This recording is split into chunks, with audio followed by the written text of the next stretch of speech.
នាងខំញ៉ាំទាំងអូននាងខំញ៉ាំបាយឲ្យណាពើចំឆៃមួយថ្ងៃ3 4ដងឲ្យនាងឆាប់ទៅឲ្យសមនឹងវ័យបងស្រឡាញ់នាងណាំងល្អពីលើដល់ក្របងលួចសំលឹងលោកក៏ទុងនាងបងថាបានផ្នែកស្នងមកជាគោគាំចិត្តតែស្នេហ៍បងទេឬក៏នាងអានិនណាទៀនស្នេហ៍ពិនដល់កំឡោះចាំងបងផង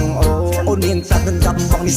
34ចាំបានទេចំនួនចាំដល់អូននាងធំចាំដល់រំពេញវ័យចាំដល់អូនពេញកំមុំអូនណៃបងសំដិតដឹងទុកមុនហើយទូបងនេះចាំងមែនតែចិត្តបងស្មោះស្នេហ៍ជានាមមើលតែមិនឲ្យមានមេអូននាងរងាអូនចង់បានឲ្យបងនឹងទៅរកចិនស្រពងងារអូននឹងខ្លាចជាម្ចាស់ស្ត្រីនៅក្នុងបេះដូងបងមិននិយាយលេងទៅណាគឺពិតណាស្រស់នេះមេបងនឹងរងចាំពីស្នេហ៍អូនត្រឹម3ឆ្នាំទៀតអីអាយុអូនកើនឡើងដល់ទៅ18ប្រាប់ម៉ែឲ្យចូលស្រីយកចរណៃមករៀបការបងនឹងមិនឲ្យយំពីក្នុងចិនណាស្រឡាញ់តែជីវ៉ាទោះយ៉ាងណាក៏បងចាំស្រឡាញ់តែជីវ៉ាទោះយ៉ាងណាក៏បងចាំ